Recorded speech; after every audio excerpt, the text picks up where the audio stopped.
guys, this is going to be part 2 of my Croatia travels video, and I'm just going to start right away because the last one got super long.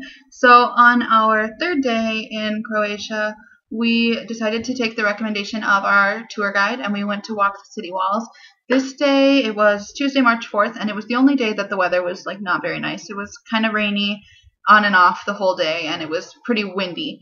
But it still wasn't like horrible. It wasn't storming and like intolerable. So we walked the city walls. It would have been nicer if it was nice out, but it was still super cool. They're really long. I don't remember how long they were, but I would say we spent at least like 2 hours up there. You had really cool views of the city and the Fort Lovrenac. I still don't know how to pronounce it. You had really cool views, and the whole old city has these pretty orange roofs. I took so many pictures everywhere in Croatia. It was just beautiful, and I kept just taking pictures, and I was thinking like all these pictures are gonna look like the same, but it's so beautiful you like can't help taking pictures. So we walked the city walls, and that was super cool.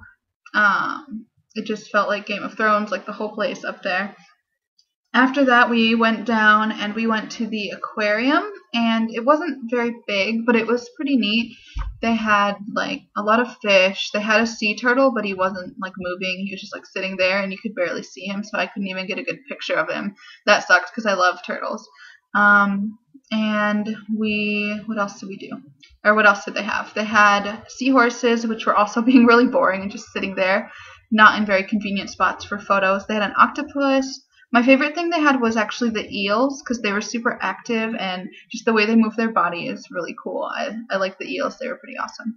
And they had a cute little hermit crab, and the crab actually had like sea anemones growing on his shell. I've never seen that before, but it was pretty cool. I felt bad for the crab having to like carry around these sea anemones, because like some of the sea anemones were like the size of the crab. Like it was kind of crazy. So yeah, we went to the aquarium, and then after that we went back to the hotel and like went swimming and relaxed. The pool in our hotel was super nice. It was a huge pool. The only thing that we didn't like was the hot tubs were not hot. They were just like lukewarm. Like I've taken a bath in hotter water than that, so that was disappointing, but it didn't really matter. Like compared to the rest of the stuff, it was totally like acceptable to have the hot tubs. Not fine, because they had a really cool steam room. They had a sauna, and then they had like another hot room that was like not steamy but just super hot with stone benches. And they had this like hot cold shower, and the shower, like you would go in here and you push the button to turn the water on, and the water would come out hot, and then it would turn cold all of a sudden for like 10 seconds and then turn hot again. It was super weird but kind of cool. They also had like heated beach chairs around the pool. And there was like 3 different pools. It was a really cool pool. So we hung out there. After that, we went to a little wine bar for dinner, and I don't remember what we got to eat there. But it turned out to be pretty good. It was close to our hotel, just outside of the old city. It was called Gustame, and they had like cute little quotes about wine written up on a chalkboard all over the walls. So that was really cute. And I think we went that night to the piano bar in our hotel. Our hotel is called Excelsior, and it's actually they have a piano bar downstairs, and they have a wall in there with pictures of all the celebrities who have stayed at their hotel, which is pretty cool to see. They had like Morgan Freeman and I can't even remember. There's tons of people who have stayed there. You can Google it, from all different countries. And so we went there and had a drink, and they have a guest book that you can sign, and so we did that, and that was fun. That night we went to bed kind of early because we had a day trip the next day. So on Wednesday the 5th was our day trip to Montenegro, which is a country just south of Croatia. And we had a different tour guide for this trip. His name was Nick, I think. And he was super nice also. He was a lot more formal than our first tour guide, but he was still super friendly, and made the trip really enjoyable. And normally their tours are group tours, but since it was the off season, there wasn't anyone else there that was like signed up for the tours. So all of our tours we had were like private tours, which was kind of cool. So the guides would like answer any of our questions, and it was kind of more customizable. So in Montenegro, first, so we drove there. We had to cross the border. At the border, they stamped our passports, and all of my passport stamps so far had like the little airplane logo in them. So now I have some with little car logos in them. And then we drove along the coast. It's just beautiful driving along the coastline there.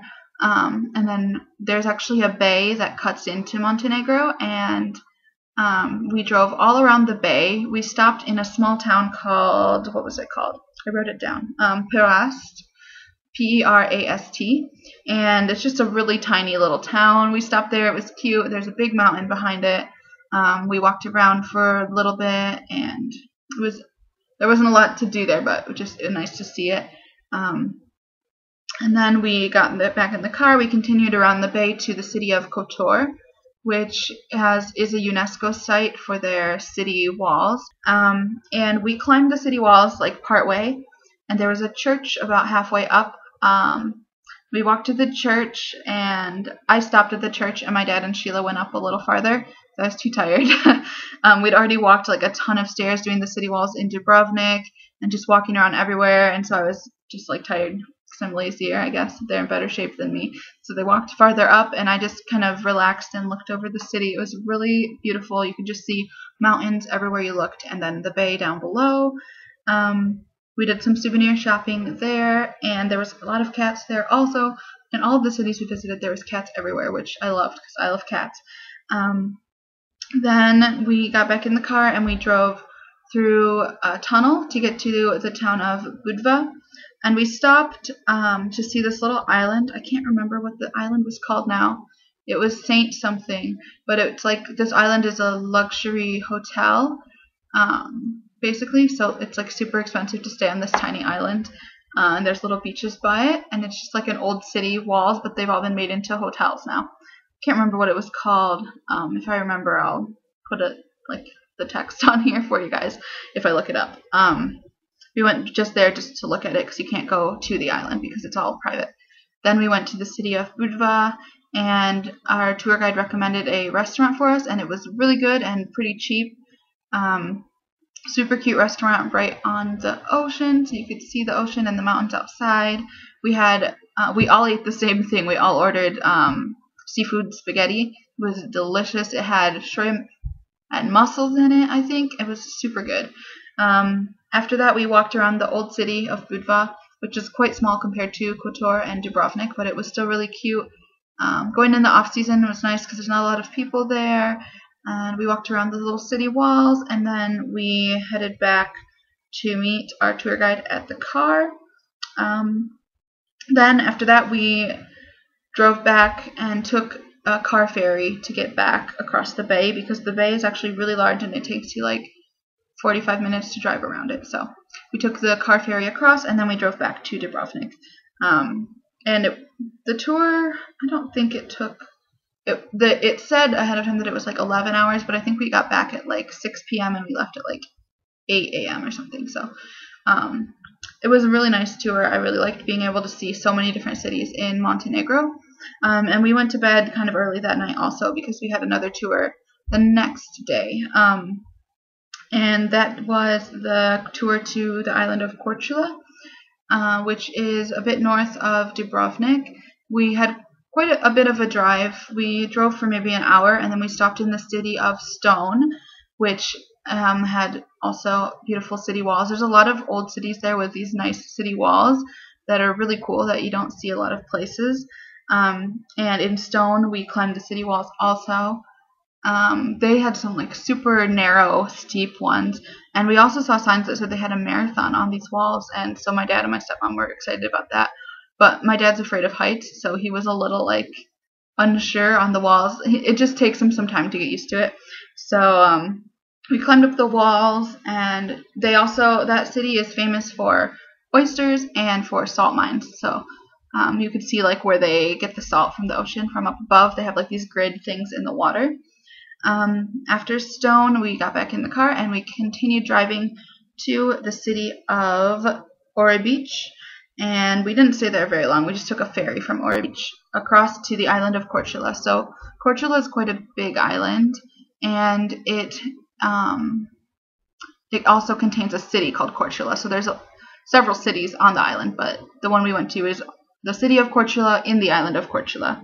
We walked around the old town, and we got to see the house where Marco Polo was born. So it was often debated whether Marco Polo is Italian or Croatian because he was born on this island. And then we got a pizza there, and we got back in the car. And we drove back towards Stone. We stopped for a wine tasting in the city of Potomie. I'm not sure if that's how you pronounce it, but it was at Matusko Winery. And so we were the only ones there for the wine tastings. We got like a little tour of the wine cellar, and then she gave us some samples. She gave us so many wine samples, it was crazy. And it was a really cute little winery. The girl there was super friendly and really funny. I really liked her. She was super nice. And so we had the wine tasting, and then we drove around to see some of the vineyards, which is really cool. They had so they have a special type of wine called Dingac that they only cultivate in this certain part of Croatia. So it's kind of expensive and like rare because it can only be cultivated in this certain area due to the climate and stuff. So they plant the grapevines like on the mountain right along the seaside there. And she told us that it gets like triple times the sun, so the grapes are really dry and strong because you have the direct sunlight, and then you have the reflection off the sea and the reflection off the rocks of the mountains, I think was how she explained it. So anyway, we saw where those vineyards were.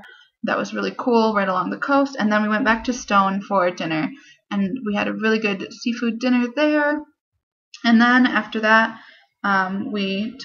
he drove us back to Dubrovnik, and I don't remember what we did that night, but I think we probably just like went in the pool or like went to bed. So I'm gonna stop this one here, and I will talk about the last day. Actually, the last day, I'm just gonna have a separate video because I did film a lot the last day. So that's all for my Dubrovnik explanations, and you'll see the last day in its own video with some more video footage. Hopefully you guys enjoyed this video. Please don't forget to like, comment, and subscribe if you enjoyed it, and I'll see you guys in the next one. Thanks so much for watching. Bye.